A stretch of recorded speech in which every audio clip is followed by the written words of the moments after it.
Hey, it's your girl Pika calling in from Singapore. So I just wanted to touch base again, like I always do.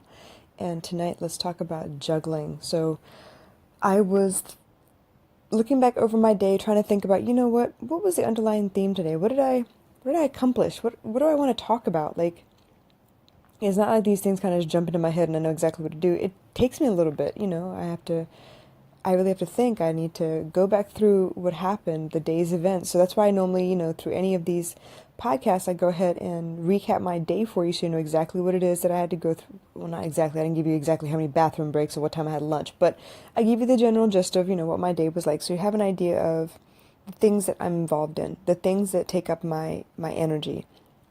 And today was strange. I will put it that way. Just coming out the weekend, it is Monday night here, and as you all know, I got some big news on Friday, and that means this coming Friday will be the last day at my job. So when you already know the end is near, it's almost like being in sitting duck mode, I guess is what you could call it, the closest thing to it. So, you know how when the president, is finishing up his term, basically, the next president has already been elected. He hasn't actually come into office and taken over yet, but you still are the president. So you kind of sit around and, I don't know, you sit around and try and get some stuff done before you have to leave office. So that's kind of how I felt today. Walked into the office today and tried to sort out the mess on my desk, first of all, and then I went and talked to my operations person and was like, look, okay, obviously I'm not working on any projects anymore. I'm slowly handing everything over. What can I help you with? So I started doing operational stuff instead to kind of make sure that when I leave, I'm not leaving anyone basically drowning because they have my work to do as well. So my stuff is done. It's taken care of for the most part. They won't have to really pick up and do anything new until end of September. So that buys them a little bit of time to maybe hire somebody else or whatnot. But in the meantime, I had a strange day at work. So I was working on projects for the operations person, finishing up progress reports, trying to make sure that everything is uniform, all the little, busy work, which actually I'm glad I had busy work today. I think I would have fallen asleep otherwise. The meantime, everyone knows that I am looking to publish my blog tomorrow. And I'm freaking out because at this current point in time, there's a half an hour left until August 1st, and I have nothing. I've got nothing. I sincerely have nothing. I'm not sure how I want to start it. I'm trying to think of, what it is I want to write about. And I say a lot already on my podcast, and I love that I get to talk to you guys. I love to write, but I feel better about having a conversation. I'm not sure what the conversation would be like when it comes to the blog. Now, on my website, I've already created, a space for it. It's ready to go. I want the blog to kind of be like a case study because obviously if you listen to the podcast, unless you're taking notes, you'd have to listen to it over and over again to, go back and hear what I said. But when it's written word, you can scroll up, you can scroll down, you can copy and paste everything that I have written. So for me, I kind of want it to be a case study. I kind of want it to be one of those things where you read through and I'm showing you that I am trying this, that, and the other. I'm showing you that I read this book and this is what I implemented and did it work and did it not work or whatever. So I'm giving you my life as a case study, both on audio and in the written word. I'm hoping that works, and obviously it will probably evolve from there. It will grow into a monster of some sort, which is cool, I guess. But I think it would be helpful. So with everything that's going on, obviously, one job is dwindling down. I am very, very lucky because I feel like I am a good network person. I have friends in many, many different industries. Wherever I go, I try to make friends. I've never met a stranger that I couldn't just strike up a conversation with if I didn't want to. Case in point being today, commuting to work, dropped my daughter off at school, got back on the bus to get to work, and there was an elderly gentleman who was blind on the bus. And I know I'd seen him a couple times before near where I work. So he happened to start the conversation. I was very, very glad that he did. And I had the opportunity to help him walk to the office and make sure that he was okay. So I held his hand, had a great conversation. He was telling me about his life and things he'd accomplished and what he wanted to, what he wanted to do with his day that day, how he had been managing all this time. And it was amazing that I got, a random conversation like that. So I really do enjoy these random situations where I get to talk to people. So yeah, I have never met anyone that I couldn't talk to.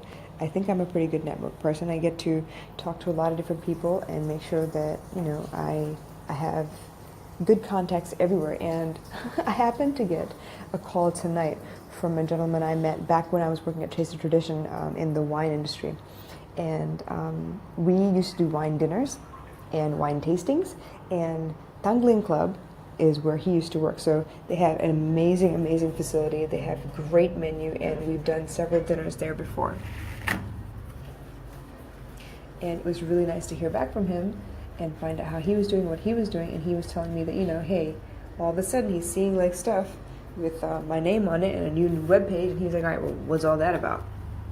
So we had a quick, 20-minute conversation about what I had going on, how everything was going, what I, intend to do with this space. And he told me about his project, which is great. So I know a little bit about his project. I feel like if he ever needed, I know a couple people in different industries. He's actually trying to break out into the music industry. He's been there before. He was, a DJ for a very long time. He is doing a lot more of the Indian music instead of mainstream rap and pop and EDM and house music and all that stuff. So he's doing more of the Indian side of it, and he's trying to start releasing singles.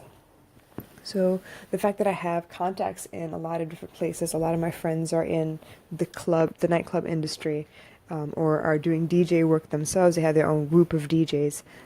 Shout out to Chris Columbus and Karthik out there, doing their thing. Some of my favorite DJs. Anyway, so it was really nice. I feel like it was great to catch up with him. And because I have been approachable and am friendly enough to talk to people, I feel like I make a lot of contacts everywhere.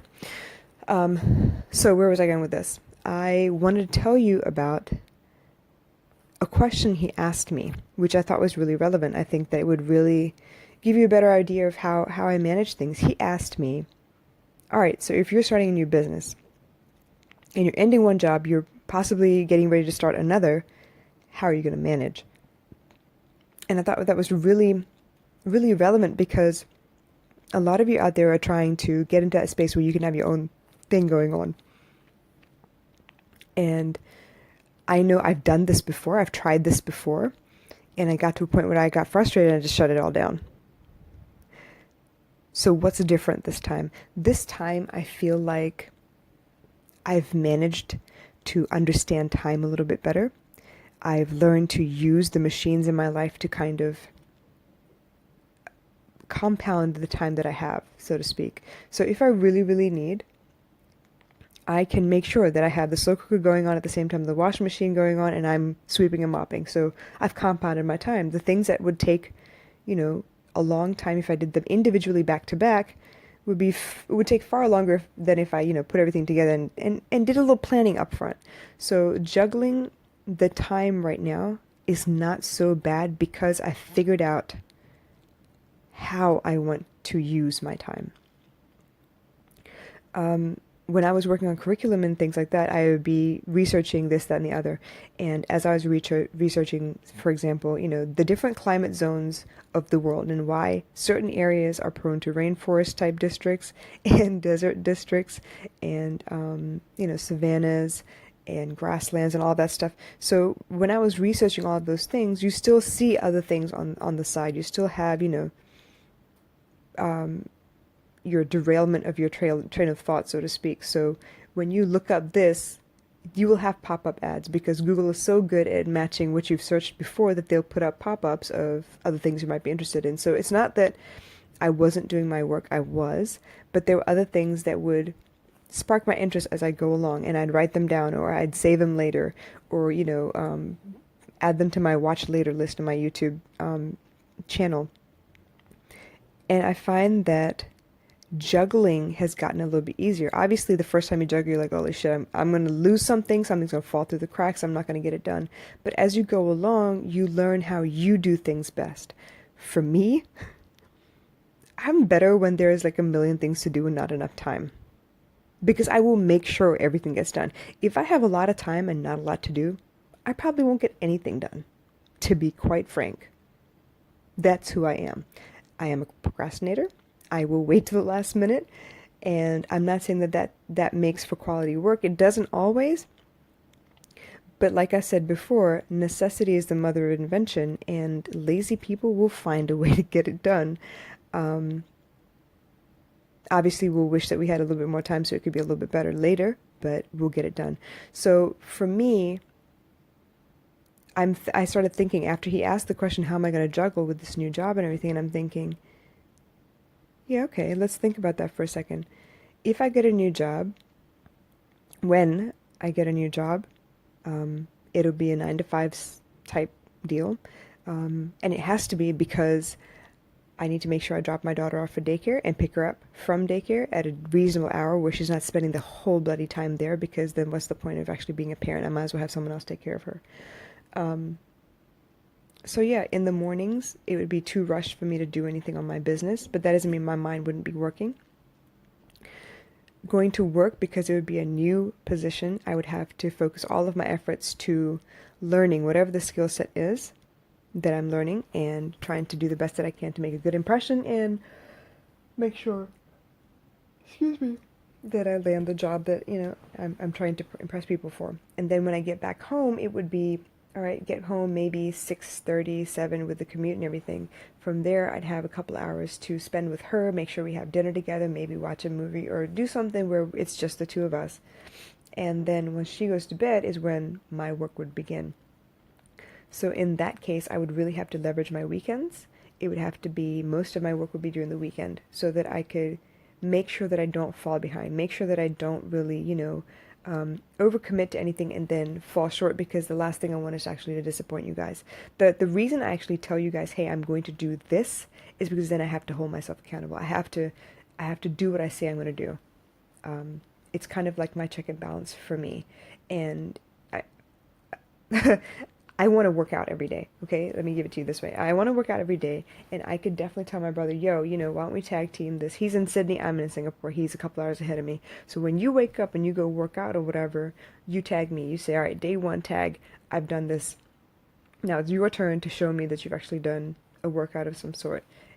And I know for a fact that he will understand if I don't complete that commitment one day, because maybe, let's say 3 days consecutively I got very little sleep and I'm exhausted. I can't even open both eyes at the same time, and I just don't make it out of bed to work out. It's not ideal. It does happen. It has happened this month already. I think he was up to day 9 and I was stuck on day 6. I had done it in between or whatever, and I was trying to catch up, but there's no way you can catch. Once you skip a day, rest days, I swear, are the devil. I can't come out from rest days. It's really hard. So where I would drop the ball with him, and I'm okay doing that, I am not okay with dropping the ball with y'all. I have actually put my word out there. My brand is about who I am, and I don't want it to be about, yeah, she talks like a game, but she doesn't actually do anything about it. I don't want that to be the case. So I try to be realistic about my goals. And if I have to change my goals, I will let you know.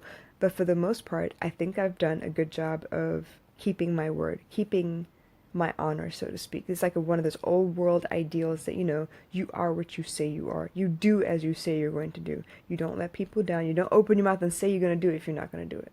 So that's part of the commitment. By saying it to y'all, saying it out loud, that this is what I'm going to do, that I make sure that I'm going to do it. Seriously, like today, baby girl spiked a fever this evening. I'm not sure what for. She wasn't feeling very well, and she was feeling kind of clingy, which is so sweet, and I feel really bad. I feel like defenseless when she feels like this, so I feel like I need to cuddle her and hold her tight and make sure she's comfortable and so she can sleep. So gave her 2 Panadol. Got her to rest and cool down a little bit, because that fever hit up about 99 degrees Fahrenheit. I think it was like 37.4 Celsius. And because I've been through this once before, it got really bad in April, I panicked already, and she could feel it, and she started panicking. So At about 9 something, I put her in bed because she actually asked to go to bed early, which is shocker. But I could understand, poor thing wasn't feeling very well. So I got in the bed with her, and lo and behold, I fell asleep. But lucky for me, I had a feeling I was going to fall asleep, so I went ahead and set the alarm. And then my friend called and woke me up as well. Like after the alarm went off, like maybe 20 minutes, and I was trying to go back to sleep. Lucky for me, he called, and then that's when we had that conversation. So I almost didn't make it for the podcast tonight. But like I said, I made a commitment to you guys, and the universe is amazing. I know they're going to deliver. I know they're going to push me to do what I need to get done, and I'm really grateful. So I think I can juggle. I think I'm pretty good at it now. I think I can juggle whatever comes in my way going forward. And I gotta tell you, I feel like having the intent clear for yourself helps a lot. I know what I want to do. I know what I want to get done. And sometimes, yeah, you're going to push it off and be like, all right, you know what? I can't. I have to do that tomorrow. But for the most part, I think this podcast commitment is really minimal to me. Not saying that it's minimal in importance by any means. I'm saying that the time commitment is not that much. 20 minutes. And in that same vein, yes, working out would be just 20 minutes too, but it takes a little bit more effort for me. One thing at a time. I will make sure that this becomes a habit. I will make sure that, closing up my day, recapping for you so you know that I really do, I struggle. It's not always easy. I want to do the best I can. So I do the best I can at the time, and if I can do better, I will push for better, and if I can't, then I've got to be real with me and be like, you know what, okay, well, this is the best it could be right now, and you're just going to have to suck it up tomorrow and do the rest. For example, like today, I still don't have my kitchen back. They came in and they measured for the tabletop, and they're going to cut it, and they say 4 days or something like that. My mom is convinced it'll be done by Thursday, and you know what? I'm going to go with that. I'm going to put it out there Thursday. We're going to have our kitchen back Thursday. That would be amazing. But in the meantime, we're running out of food, y'all. So when I got back home tonight, I think we got back in the house at about 6:45, 7 o'clock. I was exhausted. And I'm so used to coming home and not having to cook that I'm used to just sitting as soon as I get home and relaxing for a second to try and collect my thoughts. Today I didn't have much time to do all that because I need to run out and get groceries and see what machinery I have in the house that I could actually cook with that didn't require a gas stove, that didn't require frying of any sort. So I had to pull out my slow cooker, and I'm thinking, all right, my mom only eats rice and curry. What could I possibly make in a slow cooker that she would eat? But even then, slow cooker meaning it's going to take a couple hours to cook. So I bought her dinner from outside. I brought the vegetables and the stuff that I want to cook anyway because she's also vegetarian at the moment. So tomorrow I'm going to have to, before I leave the house, I'm going to have to set up one curry to slow cook so that she'll have something to eat tomorrow at lunch. And then when I come back home, I'll have to set up another one so that we have two and we can make it to Thursday. That's the plan anyway. So I can juggle. I am quite capable, but it's not always easy. So when I do see a place where, you know what, I've pushed and pushed and I've squeezed the life out of the day, there's nothing left, but I still have like tasks to get done, I will push it to the next day. But for the most part, I make sure that I don't overcommit myself. And if I do, I will feel that panicky feeling like, oh my God, oh my God, oh my God. And it's that panicky feeling where you can't concentrate on any one thing because the list is so big. So at that point I need to cut down the list or whatever. So I've gotten pretty good at that. I don't see a problem with juggling whatever comes next. I think I'm ready.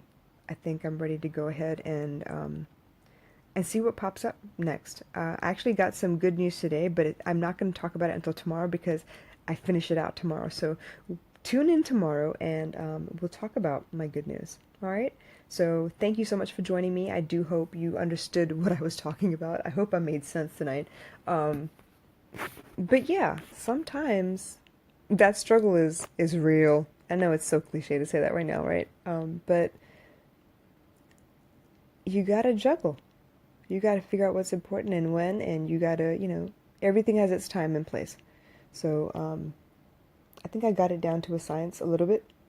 we'll see in the coming days and weeks. You'll have to call me accountable and be like, nope, you were full of shit. You don't have, you can't juggle. um, anyway, hit me up, comment, DM, whatever. And I'll call y'all again tomorrow. Okay? Thanks again. Bye.